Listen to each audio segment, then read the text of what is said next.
Welcome to Fantasy Fanline.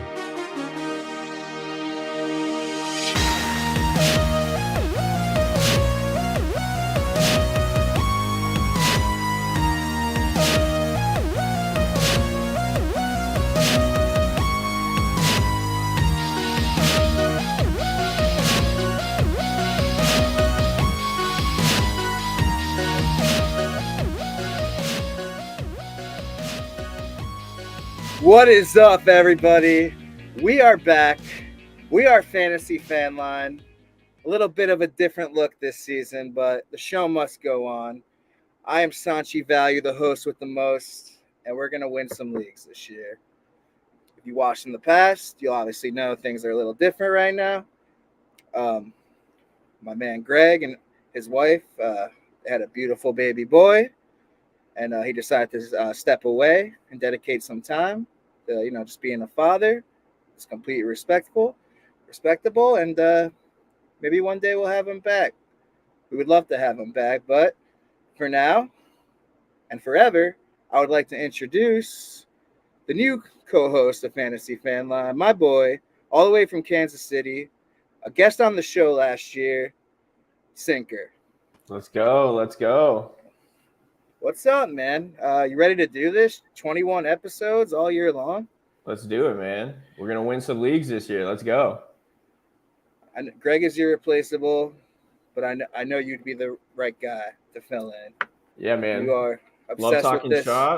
Love talking shop. Love doing this, man. I've been wanting to get into this space for a while, so it's an honor that you reached out to me. Glad to be here.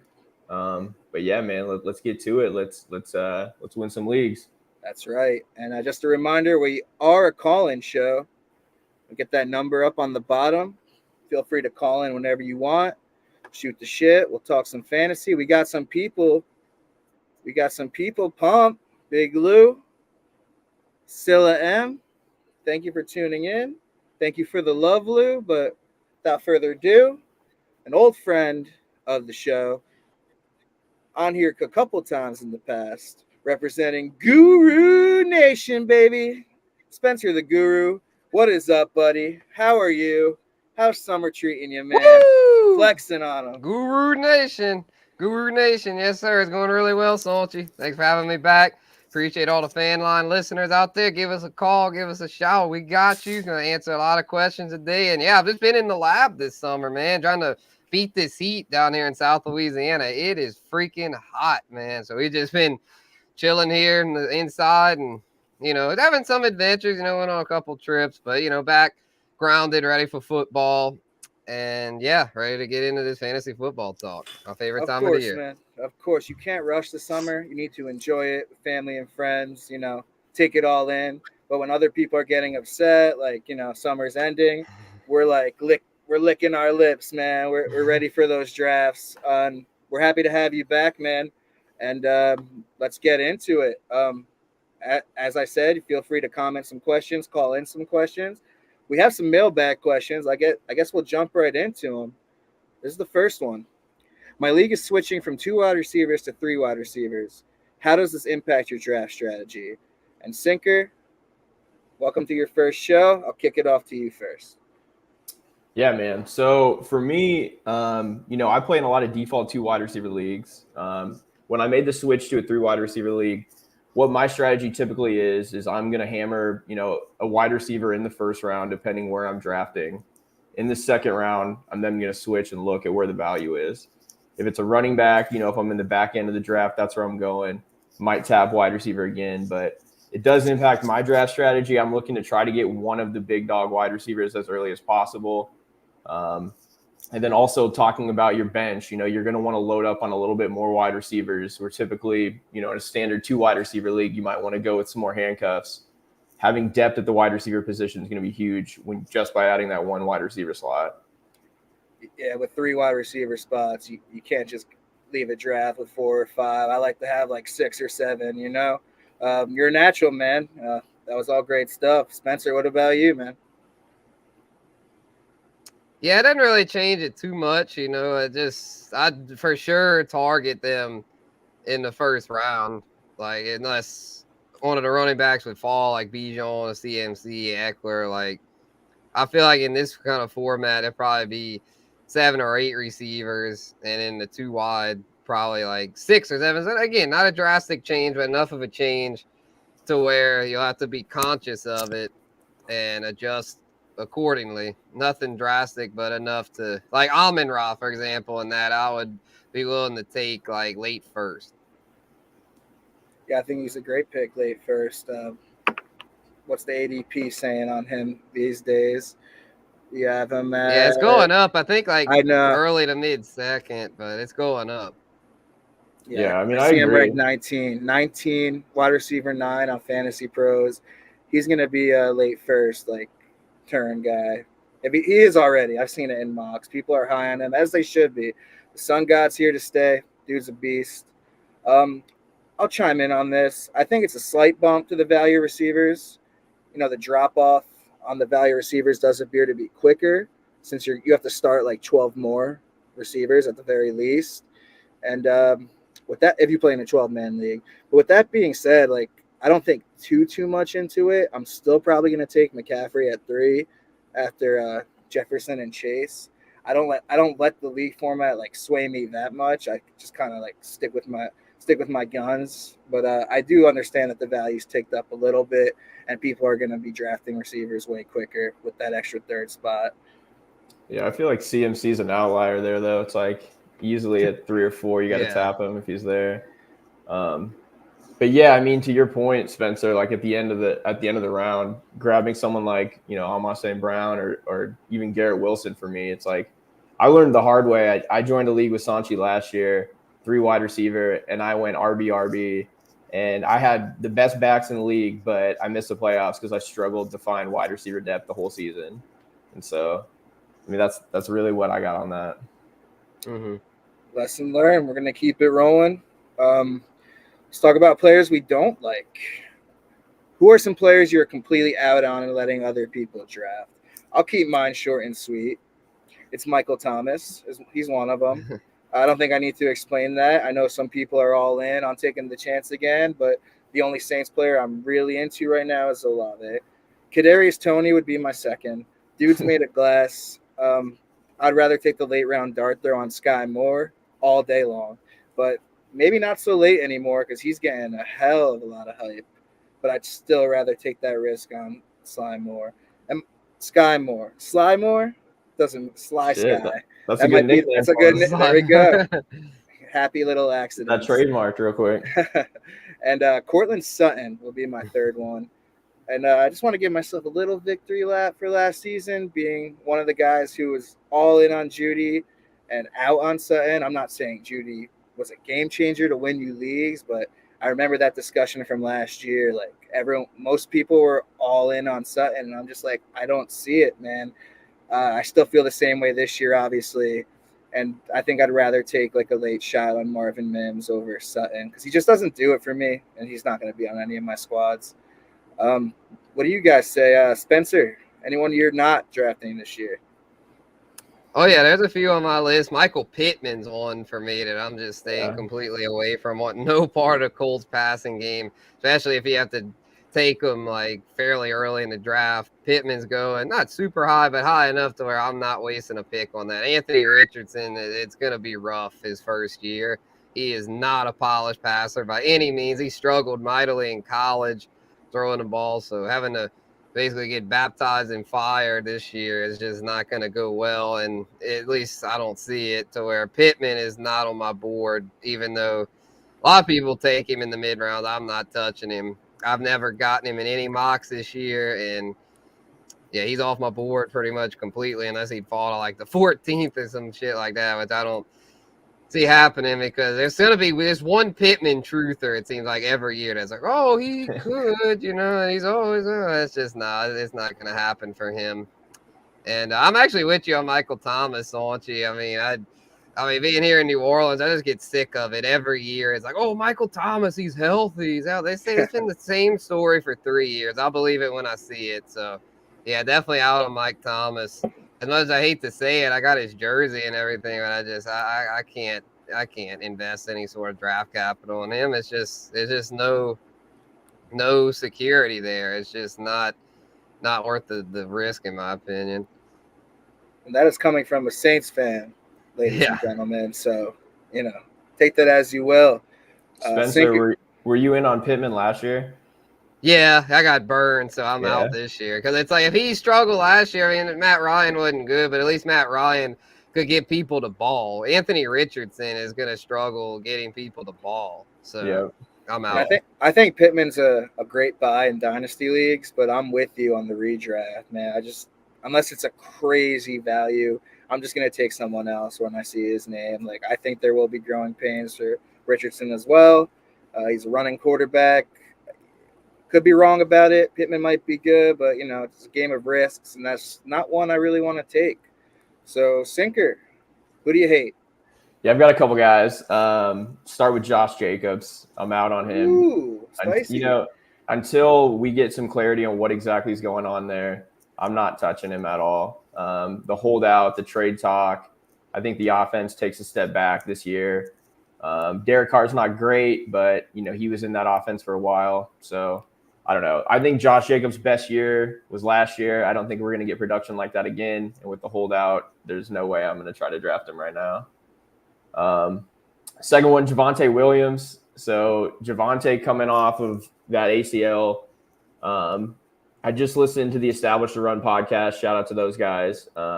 They covered injuries, and they were talking about the Javonte Williams injury, how it's multiple ligaments in the knee, and that recovery time is going to be longer than what a normal ACL injury would be.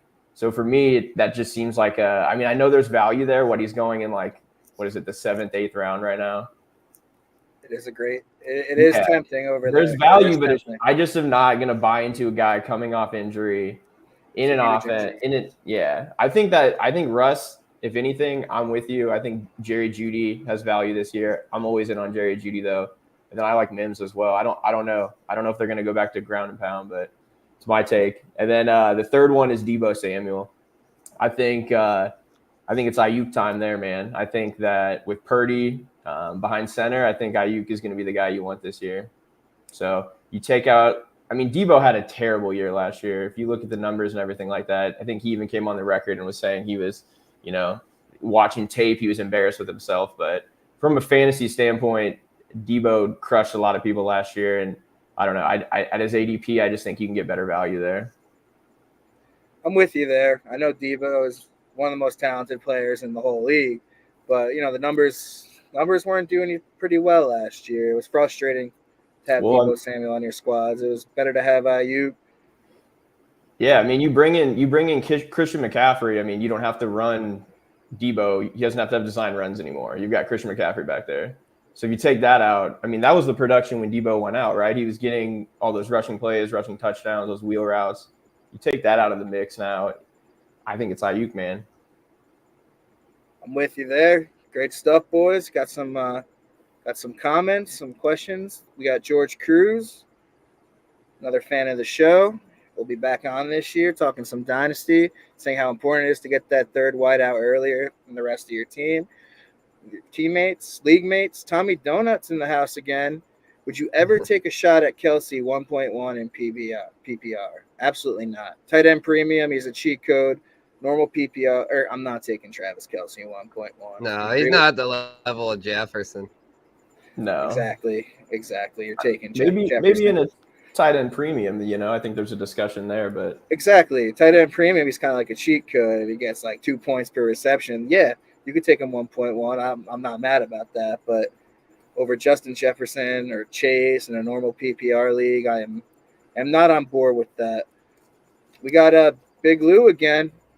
Year 2 of a rebuild in a Superflex Dynasty League, and he's trying to sell Josh Jacobs. What can I get for him? I think you waited a little too long. Yeah, he should have sold when he was balling, man. Yeah, that was the time. Yeah, I would wait until he gets the contract resolved, whether he stays with the Raiders or gets traded or something. I'd wait that out. I wouldn't sell him now. He'd be selling low at this point. I'm holding as well. I think you missed your opportunity to sell when his value was all the way up. Now it's shaky. You're trying to get something for him, but I think you're only hurting yourself doing that. I would wait it out. Got Jessel Jones. What's up, Sanchi? Do a lot of mocks with Jessel. Oh He's a yeah. good guy. Scylla M. Thoughts on Bijan as a first-round pick in a 2-quarterback league? I'd still do it. Yeah. Yeah, I think if you want to skip out on one of the quarterbacks and go any other skill position, like Bijan in a 1-quarterback league is obviously a surefire first-round pick. Yeah. Like people are taking them at 4. Some people are taking them at 1. It's a little crazy. Not for me, but people are. So if you want to go Bijan, your second quarterback, or maybe if you have like a later pick, maybe people hammer quarterbacks and Bijan kind of slips to that early second round, that'd be awesome. But we don't hate that at all. Bijan Robinson is, once he touches that field, everyone's gonna see how damn good that guy is. Yeah, I mean, his college profile is insane. There hasn't been a back that's came in the league like him in a long time. The only question mark I have with Bijan is, what is Arthur Smith going to do? I mean, is he going to hammer the ball with Bijan like he should? We saw him draft Pitts early, and Pitts wasn't getting the ball. I don't know. That's the only question mark, but I'm still it's anytime Bijan's available in the first round, I'm taking him. He's a league winner. Yeah, you saw he was third on the charts today. Don't pay attention to preseason charts. Bijan Robinson's a stud, and he's going to be a stud. Jessel, about Pittman before, he says he's a Pittman truther in the 7th round. Why not bet on the talent of a wide receiver 1? I'll do it. No one's going to get him the ball. Yeah. Who's going to get him the ball? I'd feel better, honestly, if it was Gardner Minshew, but the problem is the Colts suck, so it's like they're probably going to start off bad. Where I bet by week 4, Richardson will be starting. Hell, so a lot of reports I'm hearing Richardson's probably going to start week 1. I think he'll play week 1. Yeah, I'm just really down on Richardson because I saw it in college. I keep up with the SEC. Richardson went to Florida, and Richardson was garbage in college as a passer. Like, he was just not good. Like, he's got the arm. He's got a big arm. Like, he's got a cannon arm as far as, like, if he can harness it, he could eventually be a good passer. That's why he was drafted up high. But as of now, he's not a good passer. And Pittman's redraft value to me is not – I wouldn't touch the 10th round maybe, but not 7th. The gamble could pay off, but I'm with you, Spencer. I'll let someone else roll the dice there. We have for sure. I'll eat my word. If Richardson is a great passer, I'll come on and say I was wrong. But I think I feel pretty confident in that take. All right. I love the confidence, bro. Billy Kennedy, my dude. Thoughts on the Tank Bigsby hype picking up down in Duval? Fellow Jags fan called him the fantasy sleeper of the year in a group chat earlier this week. Sleeper of the year. That's in all positions or just in the running back position? It says sleeper of the year, man. Yeah. That's I'm gonna pretend that's all positions. I know the draft capital is good. I know he's a solid player, but like while everyone else is down on ETN, I want a piece. I'm not buying this. I want a piece of ETN this year. Like, ETN's a value now because of all this Tank Bigsby hype. And Tank Bigsby would be a solid too, but it's not gonna kill ETN. ETN will still be the lead guy. He's still a guy. He's Trevor Lawrence's college teammate. Like and he's still the most dynamic back. Like Tank Bigsby is solid, but he's not ETN as far as he's not quite as explosive. He's a little bigger back, but he'll have his role. He'll do okay, but he's not the fantasy sleeper of the year. So I feel like there's a world where Bigsby can get the goal line work and he can get the pass down work. And I've talked to Sanchi about this before. I'm out on ETN. I was in on ETN last year. I don't think ETN's a good pass catcher. He was terrible in the red zone. ETN's one of those guys I just had on so many teams that I caught myself watching every Jags game and in the red zone, pops up on red zone. And here comes ETN. He's the most inefficient runner in the red zone I've seen in a long time. And here they go. They draft Tank Bigsby in the 3rd round, a guy that profiles big enough to run in the red zone and he catches balls. I just think there's something to be said there. I don't know. I don't think ETN is completely off my list, but I think there's some value in Tank Bigsby late in the draft, like as a cuff or something like that. I don't know about the sleeper of the year though, but the only way he is going to be the sleeper of the year is if ETN gets hurt. That's literally the only way. which at that point, I don't know if he's a sleeper, right? It's just you drafted a handcuff and the handcuff hit. And I'm not crapping on Bigsby at all. I think he's a solid player, but I think Etienne's a great player. That's Lawrence's boy. They go all the way back since Clemson. You know, like, keep sleeping on Travis Etienne. Let me get him. Let me get him in the fourth. I think he's great between the 20s, man. I think he is a hyper efficient running back between the 20s. I just worry about the pass catching work, and I worry about the red zone. And if he doesn't have, I'm with you on the red zone, Sinker. The pass down work, I'm not worried about. I think he'll still get that. He's getting all the goal line work in camp. I know you have to take it with a grain of salt, but that's the last thing I heard. We'll see, man. That's a good group to like follow in preseason and like obviously into the year. Like I want to see what develops there because I think the Jaguars are going to be good. And obviously, it's a fun team. Yeah, and having a running back on a team like that, I mean, that's how you win leagues. So I know the Jaguars are going to be good. It's not even. They are. Yeah. Lawrence is going to make that next jump. That's a spoiler alert for our My Guy episode. But if you're drafting early, get the quarterback with the nicest hair. You heard it from me. Yeah, Calvin Ridley now hopefully won't be the biggest better. I hope he puts his phone down and deletes the FanDuel app. God, so when he does that, he's going to cook. They're both going to cook. Christian Kirk's still there. That's an offense. That's a nice offense. Yeah, great. All right, we got some more. We got Lewis firing in with the questions, man. Most of my drafts had me slotted from 1.5 to 1.8.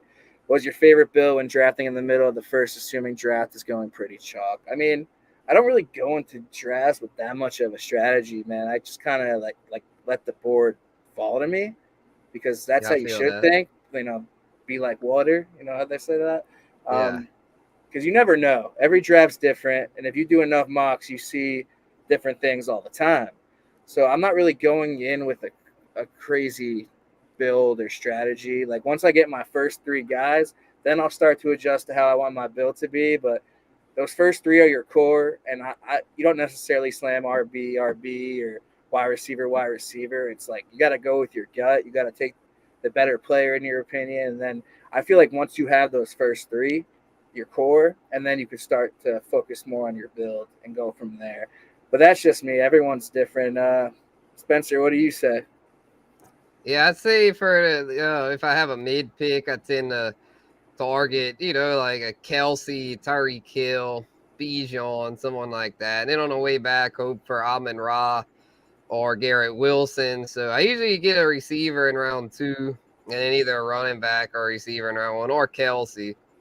And then at that point, you just kind of have to let the board flow. I usually try to take at least 2 receivers in the first 4, ideally 2 running backs as well. But if I have Kelsey, sometimes I'll do like Kelsey to 2 receivers in the back, or Kelsey a receiver and 2 running backs, because Kelsey is essentially a receiver in your tight end spot. So that's usually how I play it. Then after the first 4, it's like you kind of just, do you take a quarterback? Like sometimes 5th round to me is lately with these quarterback ADPs rising. 5th round to me is a good sweet spot to land like Lamar, Joe Burrow, or Fields, because the big 3, like Mahomes, Allen, and Hurts, to me just go too high. 2nd, 3rd round, I don't really feel comfortable taking my QB that high. But if you could get Burrow, Herbert too, you could throw in there Burrow, Herbert, Fields, Lamar in that 5th round. That's a lot of times where I like to get my QB. And then if I don't get Kelsey,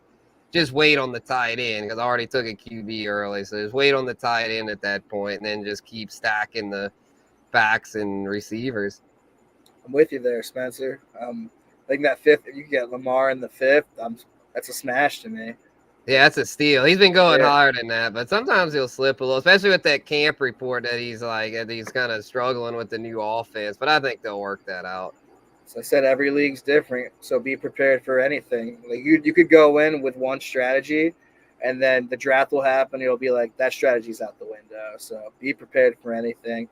Sinker, anything you want to add to those mid-round picks? Yeah, I mean, you guys pretty much covered it there. I think it's just going, instead of going in, like you said, Sanchi, with a certain strategy, like you don't want to go in saying, hey, I'm going to go, 0 RB here. I think it's just what value comes to you, right?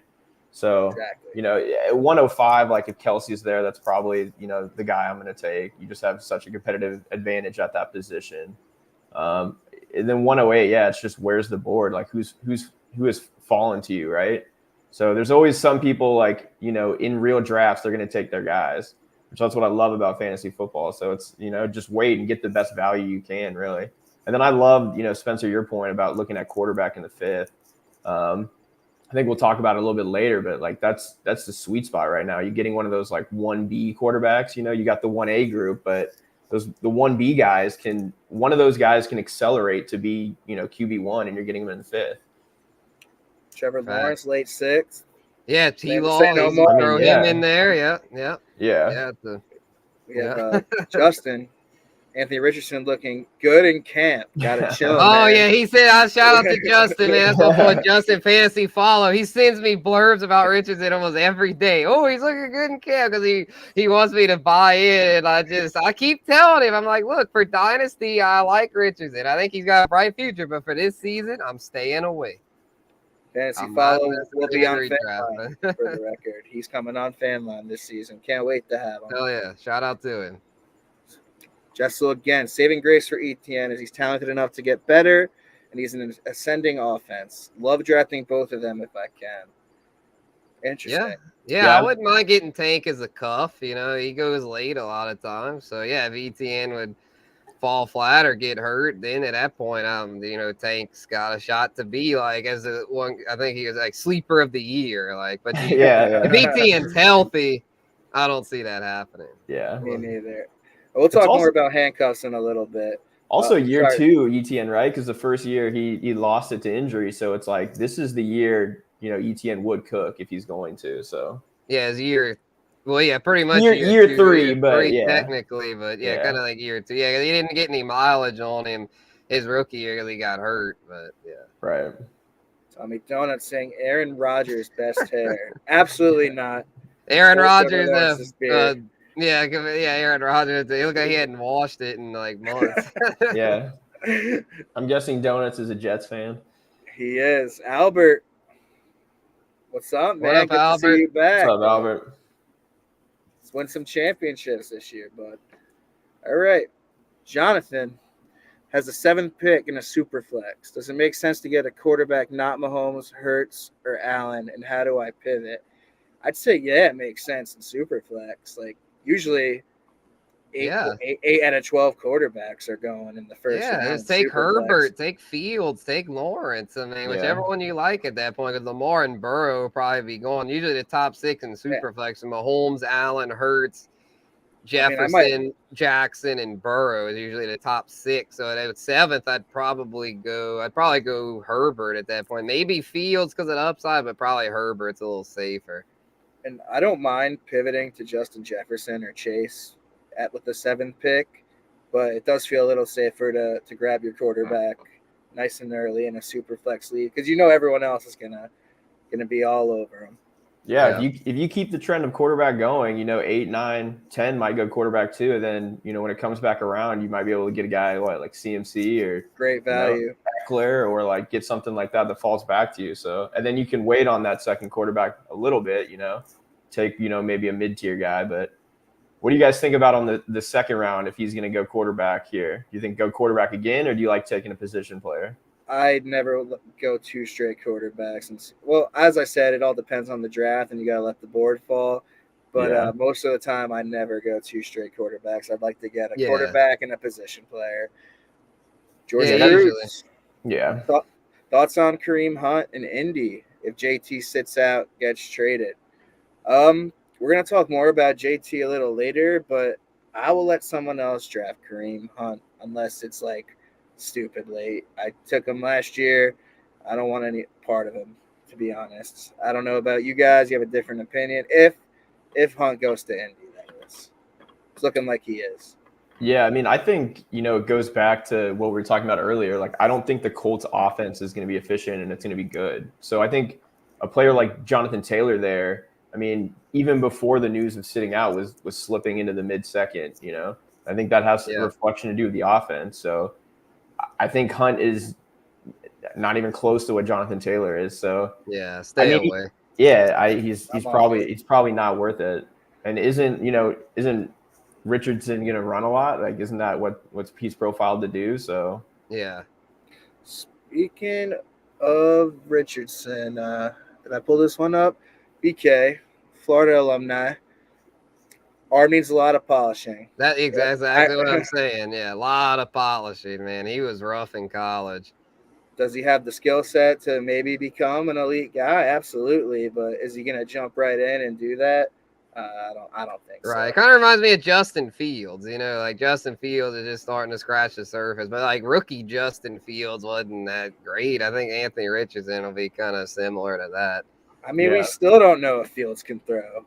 Hate me all you want. Greg probably just turned the broadcast on when he's watching, but we'll see. I think he's definitely going to develop, but it's not a surefire DJ thing. Moore will help.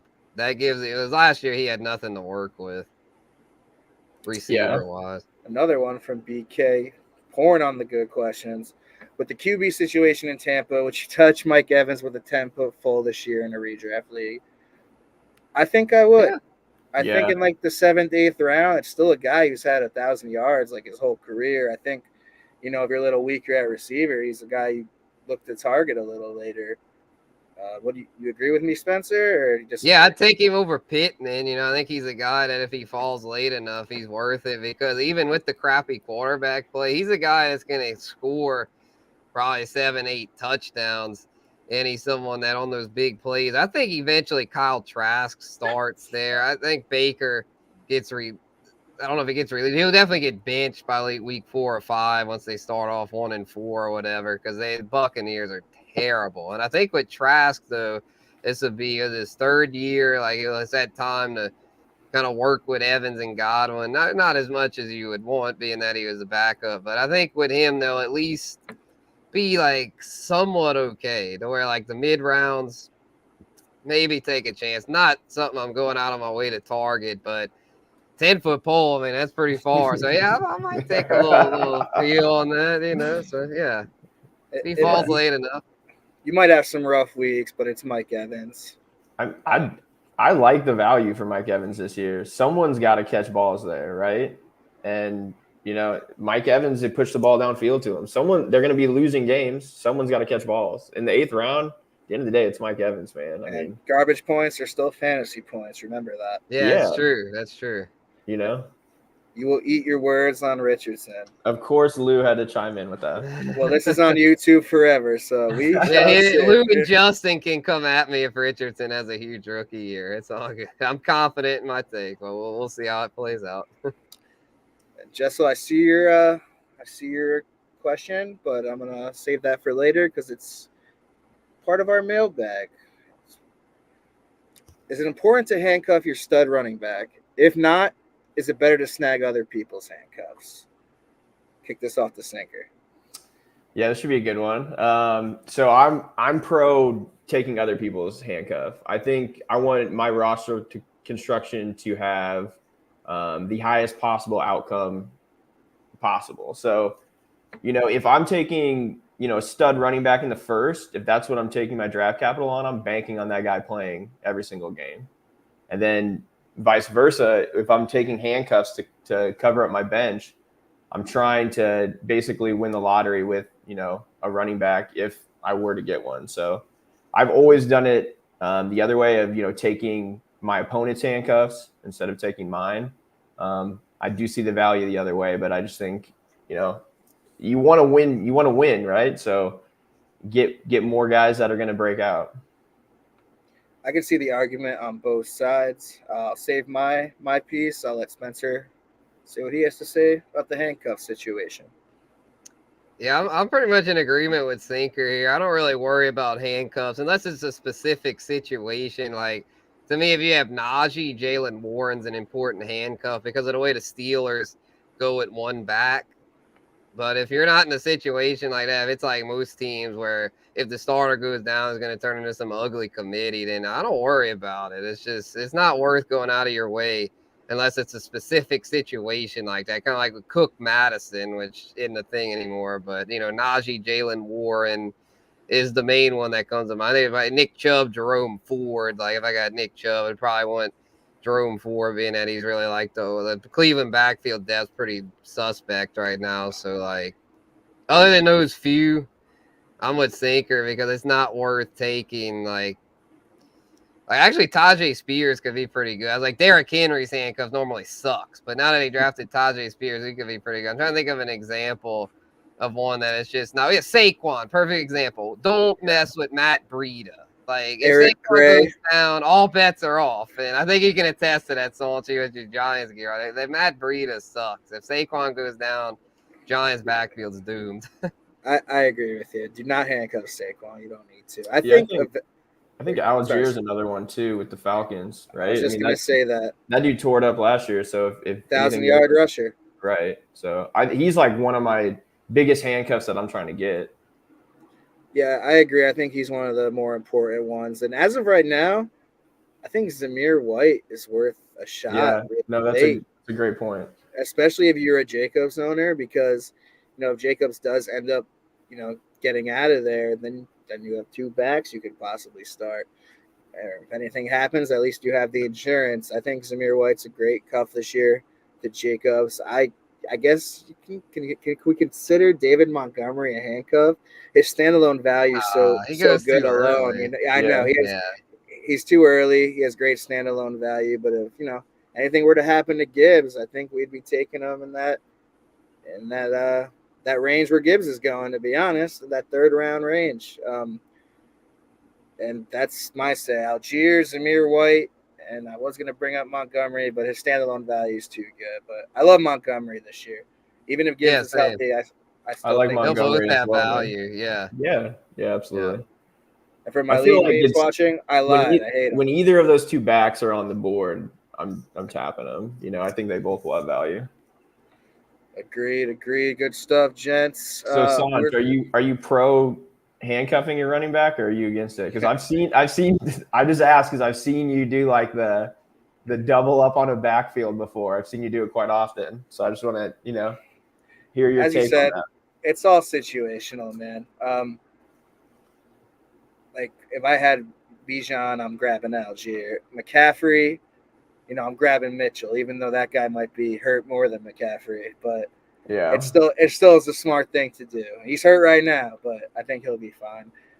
Just like players like that. I'm not like handcuffing every running back that I draft, but it really depends on who's left on the board. Like my mind goes like 1,000 ways when I'm in a draft, man. I think of scenarios at the ass. So like it really all depends. But I agree that I think I lean more towards grabbing other people's cuffs. Because if your running backs stay healthy and one of theirs goes down, you just keep piling on the running backs. You can use one as trade bait. You can do whatever the hell you want. The world is your oyster in that situation. So I think I'm leaning drafting other people's handcuffs before cuffing my own running backs, unless it's the few we talked about. In that case, don't reach for the handcuff. Grab it at the right price. Grab the handcuff at the right price. There's no need to reach for your handcuff. Right. We were talking about quarterbacks earlier. I know that the old school way of drafting is to wait on your quarterback. The game seems to be changing. Is this the season to finally pull the trigger on QB early? We talked a little about it before, but we'll refresh. Sinker, you like quarterbacks early this year, or you hate it? I mean, so the old school way is like take quarterback in like the very end of the draft, right? Just do that. Late round QB. Yeah, late round QB.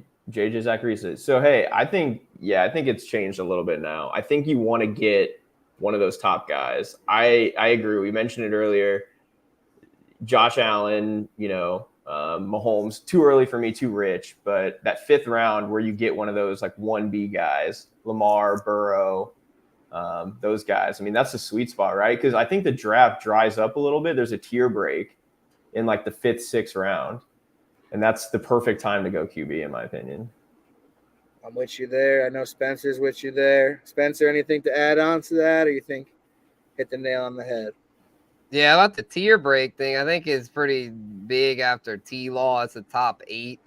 that tier break from T-Law to Watson, I mean, he's kind of big. Yeah. We don't know with Watson. I mean, he could be really good, but we don't know that. I mean, he was kind of a train wreck last year in that system. Same thing with Dak. It's like Dak with McCarthy could be really good, but if anything, Kellen Moore even might hurt Dak. And Dak was on a downward spiral last year, throwing all those picks. So it's just hard to trust those guys. Where to me, all those top 8, Mahomes, Allen, Hurts, Burrow, Lamar, Fields, Herbert, T-Law, all trustworthy. After them, though, it's chaos. It's a little shaky. I'm with you. I mean, besides the top 3 last year, it was like such an off year for the quarterbacks, and having Mahomes, Allen, or Hurts gave you such like a crazy positional advantage. The way things just felt, the way things went, and that's mostly because like the reliable mid-round quarterbacks, they either busted or got injured last year, and I think. In my opinion, I think fantasy managers are kind of overreacting to the outlier year. If you look back on the numbers, Geno Smith was the lowest scoring QB5 since 2017. And I expect that to change. And I think these mid-round QBs are going to get back to normal. But if you do decide to go quarterback, it's not going to necessarily lose your league. But I don't necessarily feel comfortable taking a shot that early unless I'm feeling spicy or drunk or both. So that's my take on it. Yeah, I heard an interesting like statistic on one of the websites, I don't know, ESPN, Yahoo, something like that. They were saying it was close to 70% of the championship teams had Hurts on their roster at some point. And Hurts was a guy that, was drafted last year in that sweet spot. So it's like, I think there's a lot of value now in trying to find who is the quarterback in that sweet spot that's going to excel and do that. There's a lot of different ways to, look at those QBs and see who's going to do it. Like Fields with the rushing ability, could he be the next, Jalen Hurts? Or like, is Herbert with the new offensive coordinator, is he going to finally just sling it?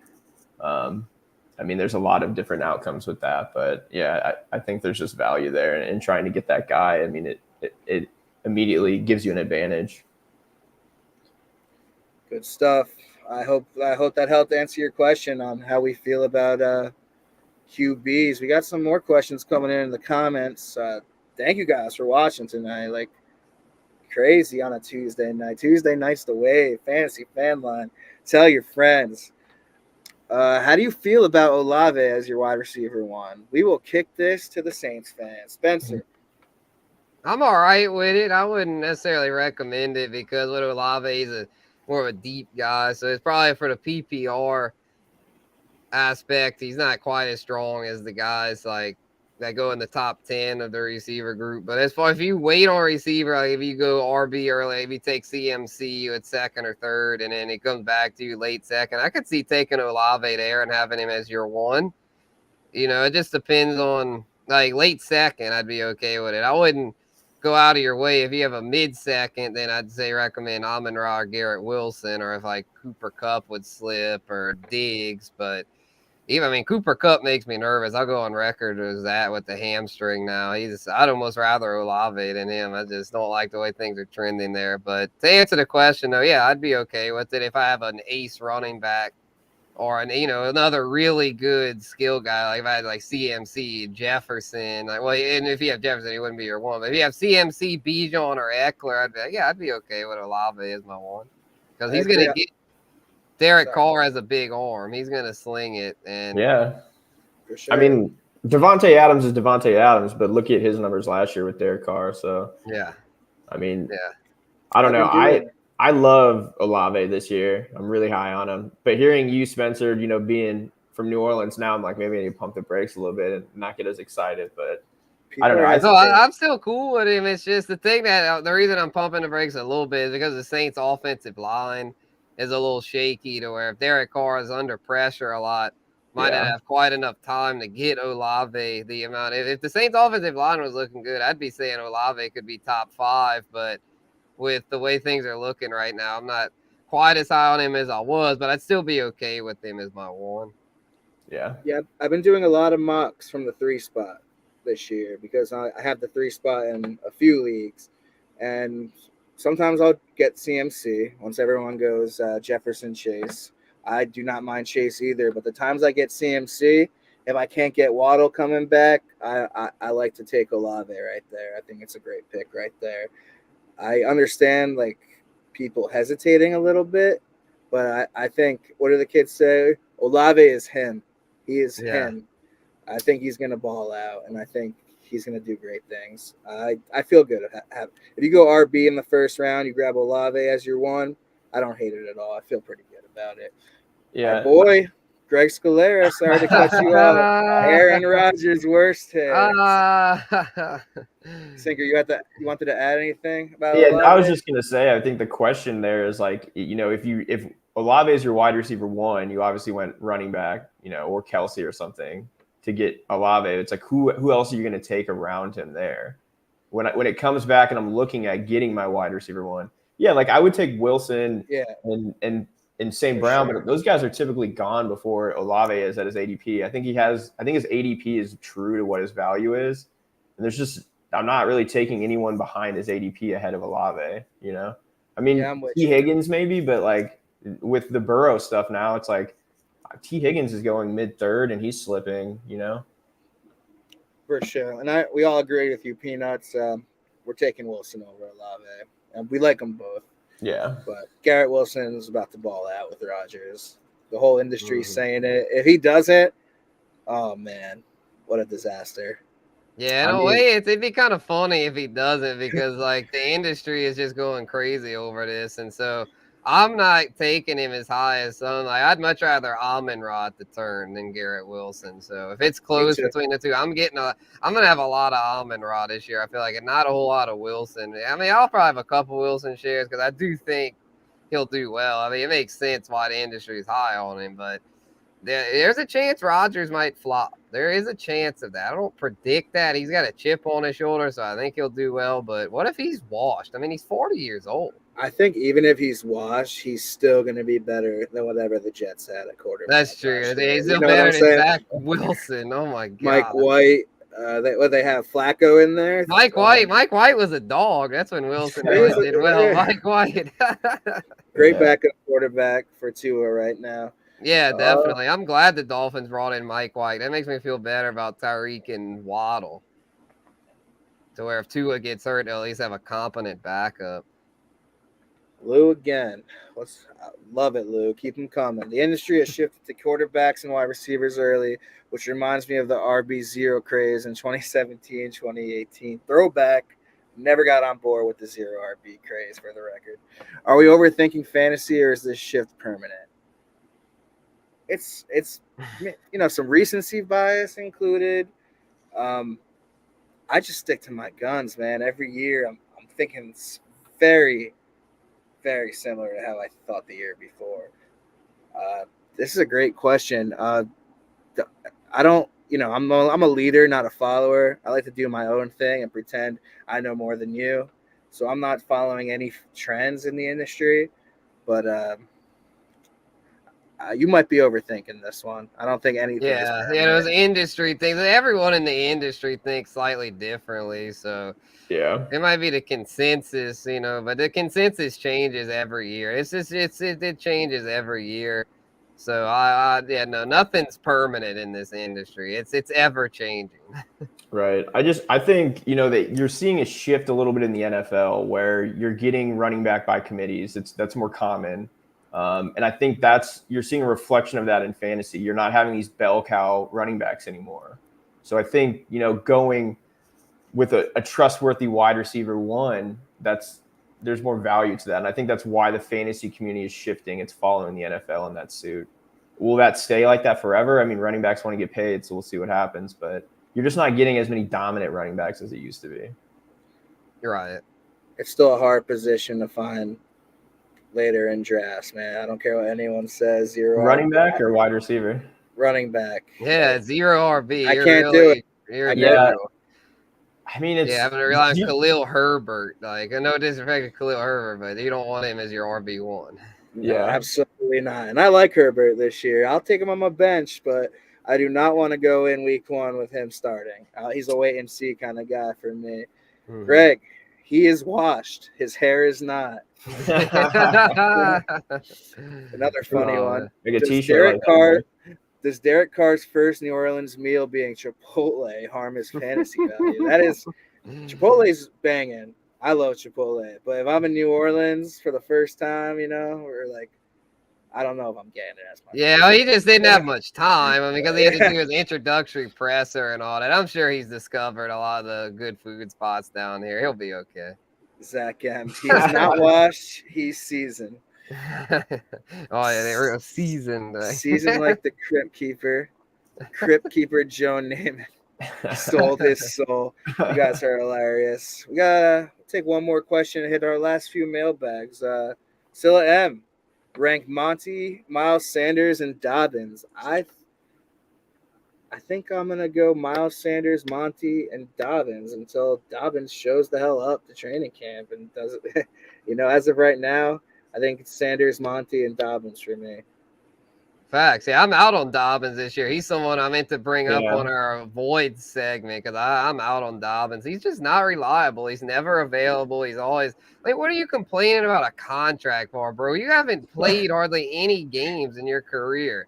He has no leg to stand on, man. I'm disgusted with J.K. Dobbins. I'm glad I don't have him in Dynasty. It's like he just doesn't want to play. I don't get it, man. You got to show it. You got to play a full season to get paid. And so I would rank him, Miles 1, because I think he'll get a lot of work in what should be a pretty run-heavy offense in Carolina. 2, Monty, I like him. Would have him 1, but with Gibbs there, he's not going to be a bell cow. And then 3, freaking Dobbins. Yeah, I'm echoing you guys. I'm so far out on Dobbins. I didn't even think about him to write him down as someone I'm completely out on. That's how much he's like completely out of my mind. I'm not completely out. If he slips like 5 rounds past ADP, obviously everyone has a price, right? Yeah. But I'm with you. I like Sanders this year a lot with the rookie quarterback and the contract he got and all the checkdowns he should see. We already talked about Monty and like how Detroit's going to be good. And like we like Monty, we like Sanders. Not so much J.K. Dobbins. Yeah. Peanuts. Waller will finish 2023 as the Giants' top receiver. Damn right. He's cooking in camp. I mean, who else they got there, man? Yeah. You want me to name him? No, I know. I'm just saying. Like Isaiah Hodgins. Yeah. Hey, don't sleep on Hodgins. But Hyatt's cooking in camp too. We'll see. Daniel Jones breakout. We'll get to that another day. We're gonna hit some of our last few mailbag questions and then do some rapid fire. And time flies when you're doing what you love, talking fantasy football. I could do this all day. Are we in on players such as Dalvin Cook and Kamara? I feel as if they both have at least 1 year left in the tank. Well, since we have the Saints fan in here, I guess we'll start with Kamara and pass that to Spencer. I think he'll be okay in a committee because then he'll be more to receiving back, probably be more efficient per touch. So if he's used right, I could see taking a shot on him. It's just they have name value, so a lot of times they go a little higher than I would like. But Dalvin being a free agent right now falls really far in a lot of drafts. Or he ends up dirt cheap. If I can get Dalvin as my RB3, I'm in on that. I'm with you. I've been getting him as like my RB4 and on the bench in some of these mocks. Obviously, when he signs, that's changing. But if you, for some reason, you're drafting early, grab Dalvin Cook for the bench. It's not going to hurt. But Sinker, how you feeling about Alvin Kamara with the 3-game suspension? I don't really know what to do with Kamara, to be honest with you. I mean, are they going to sign someone? What are they going to do? I would be more prone to take Dalvin Cook. I think he's got a little bit more left in his tank, depending on where he's going. But again, it's like I've seen some people go 0 RB and then take Dalvin Cook as like their RB1, and I'm like, that is not how you should be doing it, man. It's too risky. But yeah, with Kamara, I don't know where to rank him really. With the 3-game suspension, that obviously hits a knock on it. I mean, I think if the value's right, I think he's still going to get touches and get catches. So there's some value still there. It just depends, where he settles at ADP and who's around, really. Yeah, you heard they were working out Kareem Hunt, and the Colts called him, offered him more money. What was that about? The Saints just told him to go take the money. Fell through. Yeah, it fell through because I just think that Hunt was like, It was probably he was just going to settle for that, but I don't think the Saints really guaranteed him any sort of role past week 3. So he probably didn't. That probably didn't sit well with him. Where then the Colts came. Let me see what they have to offer. Yeah, I just think there's. I mean, with Williams there now, and it's just like they've got so many guys, right? And like Kendra Miller, the rookie. how's the rookie looking? Is he he's looking good. He's looking good in camp to where it's this. Yeah, I mean Kareem Hunt would have value the first 3 weeks as a pass catching back, but once Kamara comes back, he'd probably be a healthy scratch most weeks. So It seems like a nightmare backfield right now to me. So when Kamara comes back, do you think he's going to be more of just the pass catching work, and they'll have maybe Jamal run through the tackles or what? Okay. Yeah, it'll be kind of like 2017 with like Kamara's rookie year. He's mainly just used almost like a receiver. I think for PPR, this is good. The thing is, though, I don't think he'll be quite as explosive as he was in his younger years. So I'm honestly kind of out on Kamara. I don't think he's going to get enough touches because last year the only reason he was relevant was because of the touches. Kamara was not efficient last year, but he got enough touches to still have value. Or this year, the efficiency could go up a little bit because he won't be having to run between the tackles that much. But overall, I just with an aging back like that, You'd rather be 1 year early than 1 year late. Right, and that rookie Kendra Miller, man, if he hits the ceiling, then that could be adios to Kamara. Yeah. Yeah, it seems like a nightmare backfield as far as fantasy. But with that being said, it's like so hard to pass up Alvin Kamara in the 6th round, which I've seen him fall. Yeah, that's like you see him in the 6th, and you're just like, oh man, what do I do? I would obviously he's like 40 something on the ADP last time I saw. I'm not taking him anywhere close there, but if he keeps falling, I don't know if it's a great move, but I'd definitely consider it. How about like a Gibson or Kamara? Like who are we on with that? Just trying to see value here. Kamara. Yeah, Kamara. Yeah. Kamara. Yeah, 3 games. Kamara, tomato. Yeah. Let's talk Dalvin Cook, and I'll kick this off because I'm a little biased. I've been a Dalvin guy ever since his Florida State days. Dude's just a baller, and I definitely think he has some juice left in the tank. We need to be patient with the landing spot and see how the ADP moves, but he's just a guy who can win you weeks with huge plays. Like, I don't mean to get off topic, but if you go back on YouTube and watch the NFL's top 100 plays from last year, yeah, you see Dalvin Cook on there a lot. I thought you were going to say like all time or something. No. You go last year's top 100 plays. You see Dalvin Cook on there a lot. I know people, he lost a step, whatever, but I think he still has juice in the tank. And if he goes to the right spot and you could get him as your 4th RB and have the luxury of having a guy like that on your bench to start the year, like that's happened to me in many mocks that I've done, as I said. And that's just a smash for me. It's like low risk, high reward. And Dalvin Cook's my boy. I'm ride or die.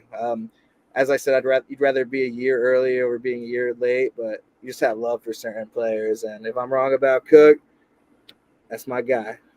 He needs to sign soon, though, man. He's getting no training camp, right? He's going to sign going into week 1. He's got to learn a playbook. So it's like that's going to take him a while to do that. And then they're not going to put him in for, 20 touches a game right away. So it's like the time's ticking for Dalvin Cook, right? I mean, I see your point. Absolutely. Right situation and where he's at, but it's like, he's got to do something soon here to have, fantasy value. Cause he might be just like Kamara, like for different reasons, but he might not be rolling until week 3, 4, For sure. The longer we get that he doesn't have a deal, the more nervous I'll get and the more my tone might change. But say he signs tomorrow, my opinion stays the same. Yeah. You're just taking the gamble too. You have no idea where he's going to sign, right? I mean, they saying Jets, that didn't happen. So it's just if you're drafting right now, you're taking that gamble. Exactly. But that's obviously that you're going to get the best price if you draft him right now. If you wait till he's on a team,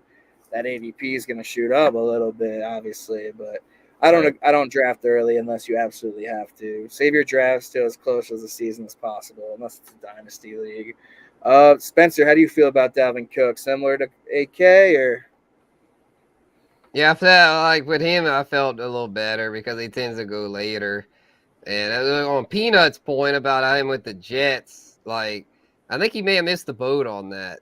he had his chance to sign with him recently, and he didn't take it. And I think the Jets might be moving on because they need someone ready to go early on because Breece Hall, it's like, I don't think Breece Hall is going to be 100%. So I think Zonovan Bam Knight could be a nice sleeper late. Yeah, the more I don't hear any news about the Jets bringing someone in, the more I think Brees might be a better pick. Like, I know a lot of people are out on Brees Hall this year, but I think in like the mid third round, late third round, that's the kind of caliber player I would like to take. I'm gambling Brees Hall over Javonte Williams 10 out of 10 times. I think you guys would agree on that. Yeah, I'm out on both of them though, Right on both. honestly. Yeah, because I feel like with Aaron Rodgers there, it's like, it's gonna be probably a committee backfield. Yeah, As good as Brees is, it's just coming off the ACL. I don't maybe, and he'll give me like a second half darling, but I feel like for most of the season, it's gonna be kind of painful. Yeah, I agree with you that he could be a second half guy, but I don't know. His ACL, it was a little cleaner than some of the other ones, but yeah, I still think it's the same thing. Like, the team isn't going to immediately out the gate give this guy 20 touches, so it's going to be a slow ramp up. He's coming off injury, so just consider that. I know you're high on him, Sanchi, and keep letting him drop. I texted Sanchi today, and I was like, I think there's I think I might be warming up to Breece Hall here a little bit, but if you draft good enough, where the slowest, if you could still win some games for your team, even if Breece starts slow, and then they start unleashing the beast, the Breece beast, Breece Lightning, towards like making your playoff push. Yeah, I'm all in on that. I think my Jets fans in the chat will agree with me, but maybe I've been spending too much time with them. But you got donuts whispering. We got a couple more questions. You boys going a little cool with going a little over? Or? Yeah, that's fine. All right, let's rock. A couple more. How are you handling the Cooper Kupp injury news? I'm still willing to take the gamble. If the later he falls, the better I feel about it. I know Spencer's a little iffy, as he said before, but it's still Cooper Kupp. A lot of people are out on this Rams team, though. I think they're going to be trash. I don't think they're going to be as trash as some people think, but he's definitely one of the riskier, high risk, high reward. I wouldn't even say high risk because it's Cooper Kupp, but the injury news is a little alarming. The ankle. I would like to take if he falls to like 9 or 10 in like a PPR format, I'm taking him there. But I think I'm gonna go Ty Hill over him at this point. A little safer. I would, yeah. You guys agree? Yeah, hell yeah. I'm out on Kupp. I'm out. As far as being a first rounder, if he falls to like mid-second, kind of like where Devontae Adams is landing. I feel like him and Devontae Adams are in similar boats. They're like, they're both still elite talents, but they're getting older and their situations are not ideal. Like the Rams are in a rebuild. I know it's Stafford, but he's getting older. The O-line's a work in progress. So I'm out on Kupp as far as where he's going. Because he still goes in the first round, and I can see the logic behind it. It's Cooper Kupp. He gets peppered with targets. Right. Yeah. So many targets. It's just, I don't know. I think it could be kind of in line for a little decline, but we'll see. I'm not worried about the last injury. It's more of just the injuries that are piling up now, and it's showing his age. And it's just like you're talking like where he's going. There's so many elite players right around there that have a safer floor. Definitely. You just don't know with Cooper Kupp. There is a way where he's could be wide receiver 1 again if all the stars align. But it's like to me, it's the risk management thing. And in the first round, like I want to draft a sure shot guy that's going to be there, when I'm playing in the playoffs. Fair statements, boys. He's going to be the most interesting player, I think, to monitor in all your drafts because someone might walk away with a steal. Someone might walk away with a losing team early, depending on how Cooper Kupp plays. Yeah. If gun to my head, I had to bet on it. Cooper Kupp's a baller. I think he's going to ball out. But I do see where you're getting all these like weird, anxious feelings from. Everyone's a little weird on Cooper Kupp right now, and I completely get it. I still think he'll be great. I think if Stafford's the quarterback, he's going to get peppered. I think he's QB proof. He's just a guy who can make plays happen all the time and just gets so many targets. But I do see both sides to the argument. I probably would rather draft 7 players over him, but at the right price later in the first, I'm definitely taking him. Spencer said he's out in the first. Sinker, you in or out late first? I Make it don't short know. and sweet. I mean, like, my tier break is probably like, I would take like Stephon Diggs before him. You know, I'm probably looking at like, I would take Saquon over him. I think when it gets to kind of like St. Brown, like maybe I would consider him, you know, at the end of like what, the first, start of the second. Not Spencer. I know. And I respect you for that, man. Like, I should probably be out on him, but it's I think it also might just be the name hype for me too, right? It's like, ooh, Cooper Kupp, like, you know. Yeah. So it's tough. All right, 2 more questions. We'll move a little quicker. What are you doing about holdout running backs like JT and Josh Jacobs? I'll keep it short and sweet for you. JT, I want nothing to do with right now. I'll consider him in the mid-third. Josh Jacobs, I'm still in on after that year last year. I can't. Like, I know you don't want to chase last year's points, but that dude just looked so damn good last year. So I'm in on Jacobs, and I'm out on JT unless I get a crazy value. I'm going to let someone else take him in the second round. How do you guys feel? Spencer?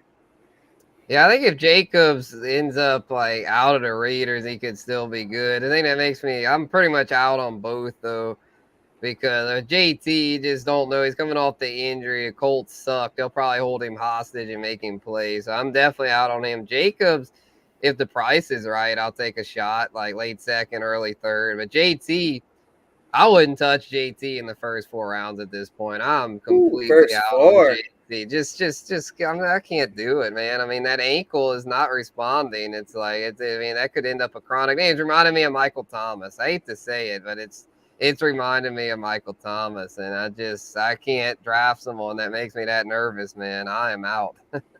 yeah, I mean, you guys know how I feel about Jacobs. I kind of, you know, talked a little shit on him earlier in the podcast, but I don't know. Jonathan Taylor, I'm out on too, man.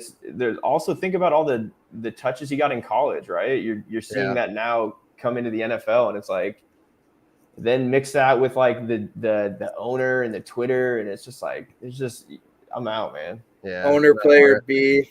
It's like messed up ankle. I mean, like, you know, football aside, right? Like, think of it's like that's his, you know, his boss technically, and his boss is like saying, I'm not gonna like renew your contract. Like, I would not want to be there either. I would say, okay, I'm gonna start looking for a new job. Yeah. So we're all out on JT. I'm not completely out. I'm taking him at a good value. Spencer said first 4 rounds. I am out. Sinker's like back and forth all day, and so he's out. Yeah, I'm taking JT at a value. They don't call you Santi value for nothing, man.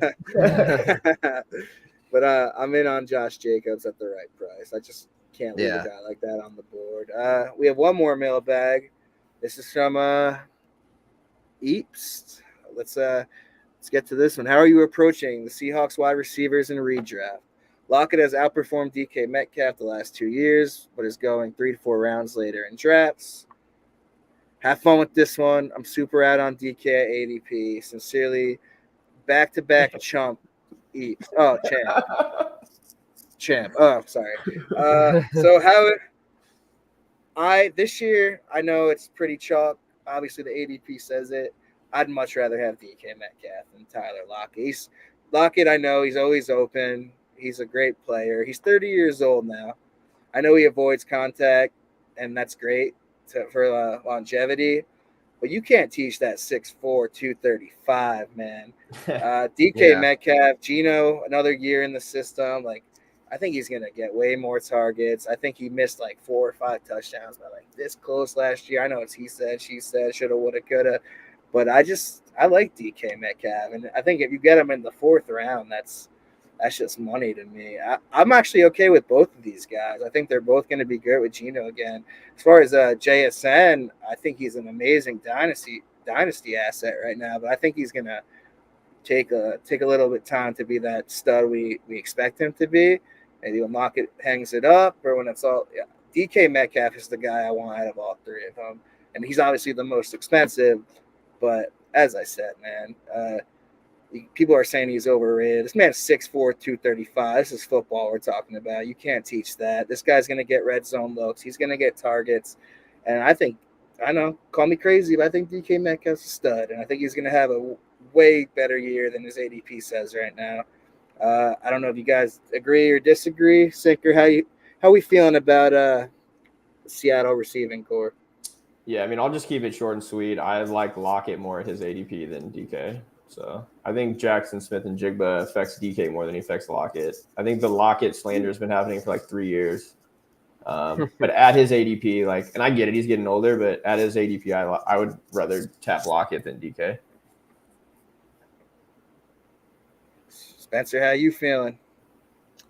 Yeah, it's kind of tough. I mean, Seattle's so tough to predict. Last year, we all thought they'd fall off a cliff, and then Geno ends up a top 5 quarterback. Where this year, though, I'm kind of thinking that Geno takes, even though they added JS in, I kind of think Geno takes a little bit of a step back now that the jury's out on him as far as playing a full season there. They have more film on him and stuff in the Pete Carroll offense. So, if anything, I like JSN the most from a value perspective because I think he'll eventually be a go-to there. And Metcalf it's the same thing every year with Metcalf, I feel like, to where he's got the physical tools to be elite, but he never quite hits his ceiling. So at his current ADP, I'm pretty much out. Lockett is only 25, man.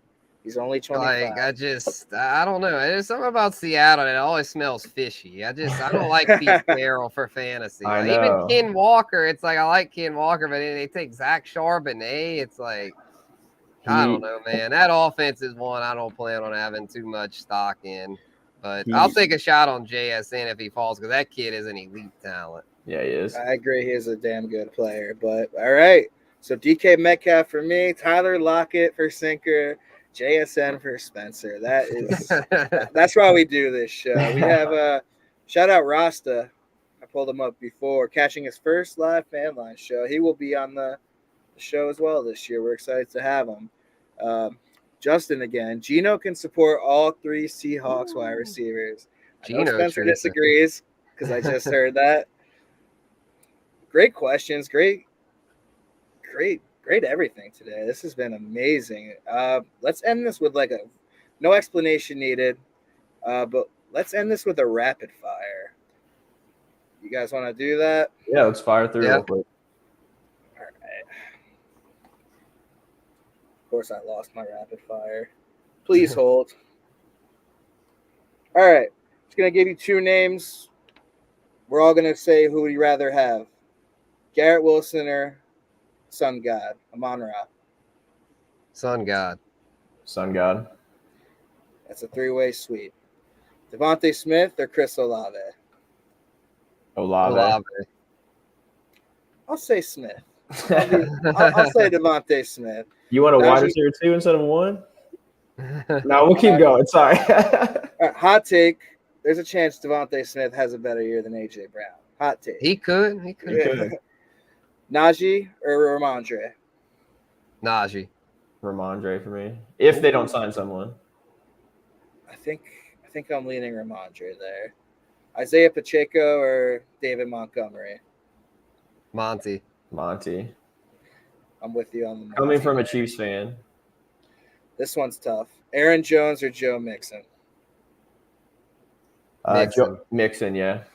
I think Mixon's just in the better offense. I think no one talks about those guys. They're kind of interesting. Good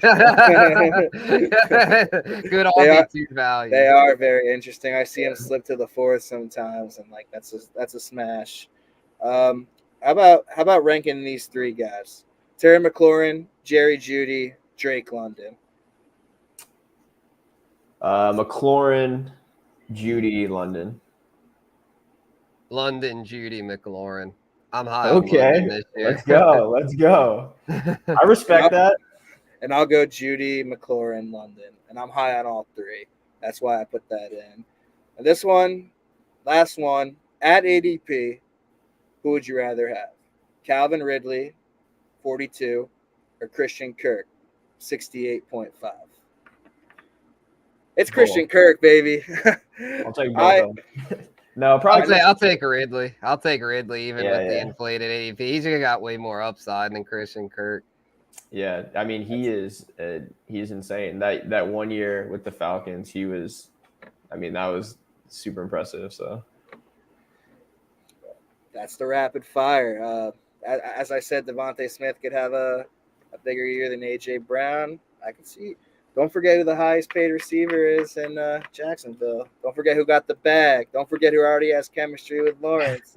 There's a chance Christian Kirk could be the guy over Calvin Ridley when all you guys are grabbing Ridley. I'm not hating on Ridley. I think he's an elite talent, but the guy hasn't played, and I don't know. I think there's a possibility that Kirk could finish better. I'm not guaranteeing that. I think the chances are better for Devontae Smith to finish over AJ Brown, over Kirk, over Ridley. But I think both of those things can happen. Fantasy football is crazy and unexpected, and we never know until they play. And that's why we talk. And three intelligent minds sitting here talking with some good people on a Tuesday night. This show has been amazing, gentlemen. Sinker, amazing first show, brother. Happy to have you on the team. I can't wait to do this 20 more times with you. Spencer, you're like family now, man. I'm glad you're coming back. I hope to have you back on next year. It's always great to talk some football with you, man. If you want to take a minute or two and remind the people where they can find you, what you're all about, and we'll wrap things up here. Sounds good, man. Yeah, y'all can check me out at Spencer the Guru on all social media platforms. We've got live mock drafts, rankings. We moved our mock draft show to Wednesdays. So tomorrow, if y'all are free, come check that out. Mock Draft Wednesdays over on the YouTube channel. Also got articles up on bet.nola.com going through each division right now. Got the NFC North coming tomorrow. Got the 5 divisions done already. Got 3 more to go. So y'all can check that out on over there. We've got projections, feature stories, betting advice for those that like to bet, best bets every day, daily best bets. So y'all go check all that out. Bet.nola.com. Spencer the Guru, home of the Guru Nation. Black Silent Let's go. Guru Nations. Yeah, So, those Wednesday mocks, man, those are some of the sharpest mocks you can get in right now. So I did one, I think, last week, and I was super impressed. So anyone who's listening, jump in those mocks, man. If you want like a sharp mock, that's where you're gonna find it. Yeah, count me in for tomorrow, Spencer. I'll hop in. I usually always do. Sinker, anything you want to say for your last show, man? Or your first show? You're fired. Yeah, my last one, I'm done. I didn't make the cut, boys. Training camp, I'm done. I'm packing my bags. No, man, it's gonna be a good year, man. I'm excited. Spencer, man, everything, appreciate you being on today. We really appreciate it. Love your content, man. Been following you for like 2 years now, so. And we have a big time. Awesome. Yeah, I'll be down to come back at some point. Of course, man. We're gonna ask you. It's coming.